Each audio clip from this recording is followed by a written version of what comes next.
नमस्कार, आप देख रहे हैं एन भारत और आपके साथ मैं हूं नवेंदु शेखर झा। क्रिकेट के महाकुंभ विश्व कप में उलटफेर का दौर जारी है। कल हुए मुकाबले में दक्षिण अफ्रीका की टीम को नीदरलैंड ने करारी शिकस्त दी है। धर्मशाला में हुए मैच में नीदरलैंड्स की टीम ने दक्षिण अफ्रीका को 38 रन से हरा दिया, जिसकी कल्पना शायद ही किसी क्रिकेट फैंस ने की होगी। आने वाले दिनों में अभी बड़े टीमों के कई मुकाबले शेष हैं। ऐसे में अब देखना होगा क्या उलटफेर का यह सिलसिला आगे भी जारी रहता है। साथ ही बात करेंगे आज होने वाले मुकाबले के बारे में, जहां न्यूजीलैंड की टीम अफगानिस्तान से टकरा रही है और कल भारत और बांग्लादेश के बीच पुणे में इस विश्व कप का एक और बड़ा मुकाबला होना है। चर्चा करने के लिए मेरे साथ एन भारत के मैनेजिंग एडिटर मनीष जी मौजूद हैं। मनीष जी, आपका बहुत बहुत स्वागत है। धन्यवाद। साउथ अफ्रीका की टीम, जिसे अक्सर लोग चोकर्स कहते हैं, और अफ्रीका ने एक बार खुद ही बता दिया कि चोकर्स का जो टैग उन्हें दिया गया है वह गलत नहीं है। नीदरलैंड्स की टीम जो किसी तरह विश्व कप में क्वालिफाई कर पाई थी, उस कमजोर टीम ने दक्षिण अफ्रीका जैसी विश्व की मजबूत टीमों में से एक है दक्षिण अफ्रीका, उसको इस तरह की करारी शिकस्त दी है। देखिए निवेंदु, मैं आपको बता दूं कि इस पूरे विश्व कप में उलटफेर का जो दौर है वो सिलसिला शुरू हो चुका है। जिस तरह से पिछले मुकाबले में आपने देखा कि अफगानिस्तान जो है इस समय इंग्लैंड को उसने धूल चटाई, जबकि इंग्लैंड का कितना बड़ा गौरवशाली अतीत रहा है। ऐसा तो नहीं कि इंग्लैंड बहुत छोटी टीम है, दूसरी बिल्कुल चैंपियन रही। तो दूसरी चीज ये वाला जो आप बात कर रहे हैं ना मुकाबले का, मैं ये कहना चाहता हूं कि जो नीदरलैंड की टीम हो या कोई भी टीम हो, क्रिकेट जो है वो हौसले का खेल है, मनोबल का खेल है, जुनून का खेल है।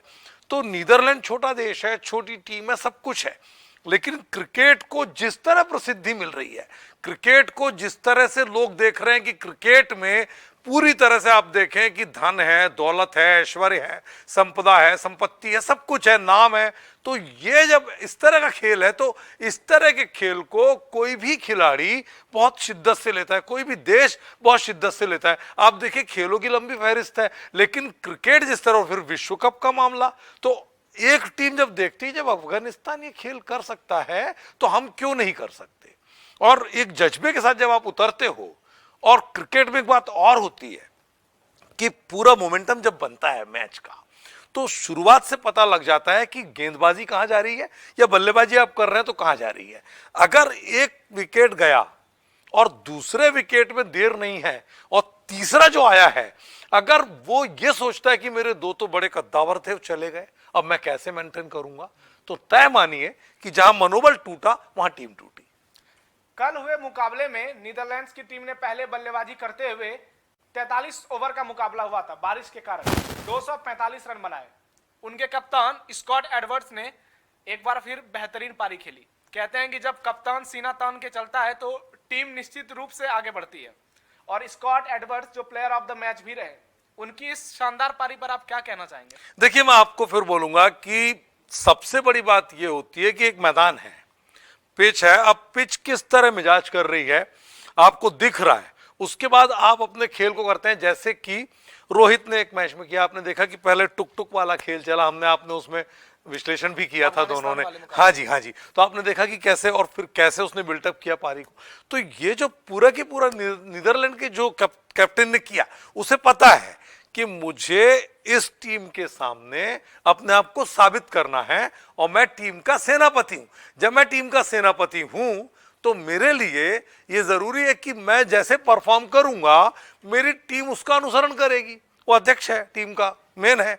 तो ये जो पूरा की पूरा मामला क्रिकेट, जैसा मैंने कहा, और विश्व कप में अब ये जो उलटफेर हो रहे हैं, इसके पीछे आप देखिए कि पिच का खेल भी है। मुझे लगता है ग्राउंड, पिच और इन सब का भी मायना रखता है। बिल्कुल, पिच मायने रखता है, ग्राउंड भी मायने रखता है, लेकिन टीम का प्रदर्शन सबसे मायने ज्यादा रखता है। दक्षिण अफ्रीका की अगर बात करें तो जब से विश्व कप की शुरुआत हुई है, अब तक एक बार भी दक्षिण अफ्रीका की टीम फाइनल में नहीं पहुंच पाई है। 4 बार सेमीफाइनल का सफर तय किया है। 2015 विश्व कप में सेमीफाइनल में दक्षिण अफ्रीका को न्यूजीलैंड ने हराया था।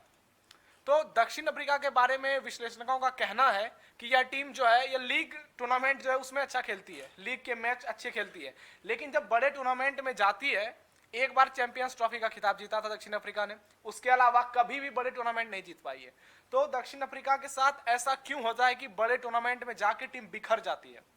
देखिए, कहीं ना कहीं वही बात है कि मुझे लगता है कि दक्षिण अफ्रीका बहुत अच्छा करती है, क्वालिफाई कर लेती है, सेमीफाइनल तक पहुंच जाती है, उसके बाद एक प्रेशर आ जाता है। ऐसा लगता है मुझे कि इनका ना जो पूरा की पूरा टीम का मैनेजमेंट है, टीम के रणनीतिकार हैं, कोच है, फिर इनके जो माइंड को जो वॉश करने के लिए आजकल क्या होता है कि आप देखिए, क्रिकेट एक ऐसा खेल है कि उसमें आपके कई तरह के कोचेस हैं और अलग मैनेजमेंट, यस यस, पूरा पूरा एक पूरा लंबा एक सिस्टम है, पूरी फहरिस्त है। तो उसमें इनको ये देखना पड़ेगा, चिंतन करना पड़ेगा, मंथन करना पड़ेगा, और दोनों चीज के बाद अगर जो चीज इनको निकल के आएगी कि हमारी कमी है, उसको दूर करके फिर उसका समर्थन करना पड़ेगा। क्योंकि साउथ अफ्रीका में किसी तरह की कमी नहीं है। अगर हम स्पोर्ट्स के नजरिए से देखें, गेम के नजरिए से देखें, क्रिकेट की बैटिंग के नजरिए से देखें, उनकी फील्डिंग के नजरिए से देखें, तीनों विभागों में वो टीम बहुत प्यारा करती है। और उस टीम को देख करके सामने वाली टीम को एक बार ये लगता है कि हमारे सामने जो खेल रहे हैं वो लड़ाके हैं, लेकिन उनका जो लड़ाकूपन है वो उस मोमेंट पे जाकर के पता नहीं कहां चला जाता है, जब उन्हें खिताब की स्थिति में ला करके टीम को वो खड़ा करते हैं। लेकिन जब मुख्य परीक्षा होती है ना, जिसको हम कहते हैं अग्नि परीक्षा का दौर है, उस समय कहीं ना कहीं वो सिफर होते ही बात सही है। अच्छा, ऐसा ही भारत के साथ भी बहुत बार हुआ है कि आप देखें कि तू चल मैं आया था, इस तरह भी मीडिया बोलता था कि एक जा रहा था दूसरा आ रहा था। लेकिन अब आप देखें कि इंडिया टीम ने कहां से कहां अपने आप को खड़ा कर लिया है। बुमराह की वापसी हो गई, अब देखिए शमी की जरूरत अब रोहित को नहीं लग रही है। बिल्कुल, हम बात करेंगे भारतीय टीम पर भी। लेकिन जिस दक्षिण अफ्रीका की टीम में Quinton de Kock, David Miller, Temba Bavuma, Rabada, Ngidi, Keshav Maharaj जैसे सितारे हैं, अगर वह टीम नीदरलैंड जैसी टीम से मुकाबला हारती है तो निश्चित रूप से न केवल दक्षिण अफ्रीका पर बल्कि उनके सहयोगी स्टाफ, पूरी टीम मैनेजमेंट पर कई सवाल खड़े करती है। अब चर्चा करते हैं, कल भारत और अफगानिस्तान का मुकाबला है। भारतीय टीम इस विश्व कप में अपना तीनों मुकाबला जीत चुकी है। अभी तक ये है। कल जब पुणे में भारतीय टीम बांग्लादेश से टकराएगी तो एक बार फिर टीम के जो फैंस हैं, भारतीय जितने भी दर्शक हैं, समर्थक हैं, लोगों को भरोसा तो है कि बांग्लादेश को भारत हरा देगी। आपका क्या विश्लेषण है? कल जो मुकाबला खेला जाएगा उसमें भारत का पलड़ा कितना भारी रहेगा, क्योंकि बांग्लादेश की टीम भी कमजोर नहीं है। देखिए, बांग्लादेश की टीम कमजोर नहीं है, ये बात बिल्कुल सही है, लेकिन भारत की जो टीम है आज की स्थिति में, आप आईसीसी रैंकिंग से लेकर के अब तक सारी चीजों में निवेंदु देखिएगा तो आप बोलेंगे कि मैं सही कह रहा हूं। इंडिया टीम जो है इस समय अपने तीनों विभागों में अपने सर्वोच्च प्रदर्शन के दौर से है, और दूसरा उसका नसीब भी साथ दे रहा है, उसके खिलाड़ी भी साथ दे रहे हैं। चोटिल अभी तक ईश्वर कृपा से नहीं हुआ, और एक इतना बड़ा डेंगू से पीड़ित होने के बाद शुभमन जो है वो लौटे हैं। तो मुझे लग रहा है कि बहुत ही आत्मविश्वास से भरी हुई टीम है। लगातार 3 मैच हम जीत चुके हैं। हमारे होम ग्राउंड्स का हमको फायदा मिलेगा, हमारी कंट्री का फायदा मिलेगा, हमारे अपने जो फैन फॉलोइंग है उसका फायदा मिलेगा। और आप देखें कि रिकॉर्ड्स बन रहे हैं, प्रसारक कंपनियों के भी रिकॉर्ड्स बने हैं कि 3.5 करोड़ दर्शकों ने एक साथ मैच को देखा है। तो ये जो तमाम रिकॉर्ड्स बन रहे हैं, क्योंकि क्रिकेट हिंदुस्तान में मैं समझता हूं कि अब खेल नहीं रह गया है, खेल से बहुत ऊपर उठ करके आ गया है। और तमाम तरह की बातों के बीच हम तो यही चाहेंगे कि भारत अपना जो अजय जो उनका सिलसिला है उस अभियान को आगे बढ़ाए। लेकिन फिर भी मैं ये कहूंगा कि क्रिकेट अनिश्चितताओं का खेल है, क्रिकेट वक्त और परिस्थिति पर निर्भर करता खेल है, क्रिकेट उस मोमेंटम का खेल है कि आपने अगर टॉस हारा या जीता उससे फर्क बहुत ज्यादा नहीं पड़ता। लेकिन आप उस परिस्थिति में अगर मान लीजिए आप बैटिंग करना चाह रहे थे और आपको फील्डिंग लेनी पड़ी टॉस हारने के बाद, तो अपनी रणनीति और मनोदशा में आप किस तरह उस परिस्थिति से उस मोमेंट को ढालते अपने आप को। इस मामले में रोहित बहुत ही कूल कैप्टन है, कंफर्ट कैप्टन है, और रोहित ने हमेशा ये कहा कि मैं रिकॉर्ड्स नहीं गिनता, मैं सिर्फ अपने प्रदर्शन को देखता हूं। टीम को मोटिवेट वे करते हैं। सीनियर खिलाड़ियों से आप देखिए कैसे मैदान में चर्चा करते हैं। कोई भी ऐसा मौका आता है जब मैच के बीच में, तो वो देखते हैं, विराट से भी बात करते हैं, तमाम लोगों से बात करते हैं। तो उनके अंदर एक जो कैप्टेंसी है वो कैप्टेंसी ड्रेसिंग रूम के माहौल को भी बहुत प्यारा बना के रखी हुई है और एक बहुत बेहतर तालमेल के साथ में जूनियर सीनियर्स मिल करके अनुभव और युवा का बहुत अच्छा तालमेल इस समय हम कहेंगे कि इंडियन क्रिकेट है। और यही चाहेंगे कि कल नीले समंदर में डूबे पुणे स्टेडियम में जो नीली वर्दी है वो वास्तव में तिरंगे को लहराए।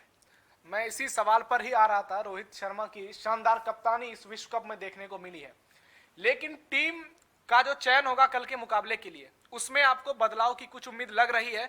क्योंकि शार्दुल ठाकुर, उनका क्या रोल रहा है अब तक भारतीय टीम में, या अब तक पता नहीं चल पाया है।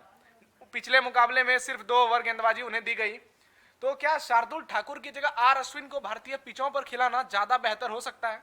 निश्चित तौर पे देखिए अभी लेकिन हमारे पास में कुलदीप है, हमारे पास में जडेजा जड्डू है, तो ये बहुत अच्छा कर रहे हैं। लेकिन अगर हम आर अश्विन को ले लेते हैं तो मुझे लगता है क्योंकि जितनी भी टीमें इस समय विश्व कप में हैं वो आप देखिए कि स्पिन के साथ में बहुत अच्छे से तालमेल वाली टीमों में पाकिस्तान का एक टीम में मान सकता हूं कि वो लोग खेल लेते हैं स्पिन को बहुत अच्छा, लेकिन जो विदेशी टीमें ज्यादातर हैं वो स्पिन में कहीं ना कहीं गड़बड़ाते हैं और उनके फुटवर्क में भी दिक्कत आती है। उनको ये समझ में नहीं आता है कि गेंद कहां से निकल गई। और इसके जो कैरम बॉल है ना और अश्विन का, वो बहुत जादुई कई बार साबित होता है। अब ये निर्भर करेगा, मुझे पूरा विश्वास है कि पुणे में रोमांच को बरकरार रखने के लिए जो हमारे पिच क्यूरेटर्स हैं और जो हमारे पिच को जिन्होंने बनाया, जितनी भी टीम है स्टेडियम की, उसने निश्चित मानी है कि वो बैटिंग विकेट ही बनाया होगा। लेकिन बॉलर्स के लिए भी ये देखना पड़ेगा कि उसमें दरार किस तरह की है, कितनी सख्त है पिच पेसर्स को कुछ लाभ देगी कि नहीं देगी, या ड्यू पड़ने के बाद कुछ चेंज करेगा मिजाज पिच का किस तरह होगा। तो ये सारी चीजें, वहां का जो वेदर है वो भी कंडीशन डिपेंड करेगा। तो पुणे में इस समय जैसे गर्मी का माहौल है तो ये भी देखना पड़ेगा कि कल क्या कुछ होता है। लेकिन ये बात तय मानिए कि इंडिया की टीम इस समय अच्छा कर रही है और बांग्लादेश को कमतर आंकना मुझे नहीं लगता कि बहुत अच्छी बात होगी। आने वाले मुकाबले में किस खिलाड़ी से सबसे ज्यादा उम्मीद है आपको?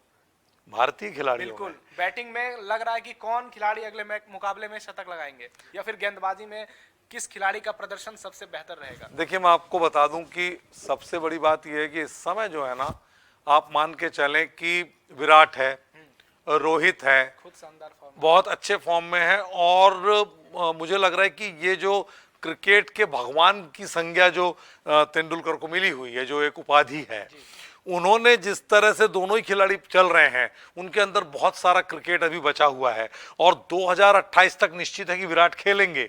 तो ये लगता है कि जो अभी ओलंपिक में जो हम शामिल हो गए हैं तो उसमें 128 साल बाद जो हमारा जो इतना बड़ा ये हुआ है, तो इसमें मुझे लग रहा है कि विराट जैसे खिलाड़ियों के लिए अभी क्रिकेट उसके अंदर बहुत है और बहुत अच्छा करेगा विराट। और साथ में रोहित भी है। और युवाओं की अगर हम बात करें तो मुझे लगता है कि श्रेयस है, शुभमन है, ये भी अपने आप में करेंगे। लेकिन शार्दुल की जो बात रह गई थी, शार्दुल का मुझे लगता है कि इस समय भारतीय टीम के लिए इतना ज्यादा अभी कोई ऐसा योगदान समझ में आ नहीं रहा है, जबकि बिल्कुल सूर्य कुमार यादव को मौका दिया जा सकता है क्योंकि वो 360 डिग्री का प्लेयर है और जब वो खेलता है तो बिल्कुल बिंदास होकर के सूर्य कुमार यादव को पसंद करते हैं, रोमांच लाता है वो मैच में।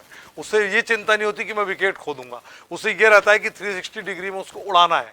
जब और अलग ही स्टाइल उसने, सूर्य स्टाइल एक अलग बैटिंग का उसने पैदा कर लिया है। मतलब इतनी कम उम्र में इतना अच्छा क्रिकेट खेलना, क्योंकि बहुत ज़्यादा नहीं खेला है क्रिकेट, लेकिन इतना ज़बरदस्त तरीके से परफॉर्मेंस है सूर्य कुमार का, तो मुझे भी लगता है कि कहीं ना कहीं मिसिंग है, सूर्य कुमार आ सकते हैं। और अगर हम बॉलिंग की बात करें तो हमको शमी को भी नहीं भूलना चाहिए, वो बहुत अच्छे बॉलर हैं। अगर बुमराह के साथ में शमी की भी जोड़ी आती है तो हमारे जो शुरू के जो ओवर है 10 ओवर, उसमें हम और भी विकेट निकाल सकते हैं, ऐसा मेरा मानना है।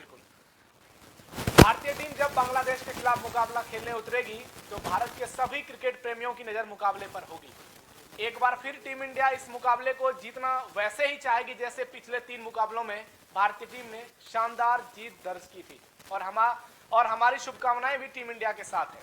आज एक और बड़ा मुकाबला खेला जा रहा है अफगानिस्तान और न्यूजीलैंड के खिलाफ, जहां अब तक जो जानकारी मिल पाई है कि न्यूजीलैंड की टीम पहले बल्लेबाजी कर रही है, अफगानिस्तान ने मुकाबले में टॉस जीत लिया है।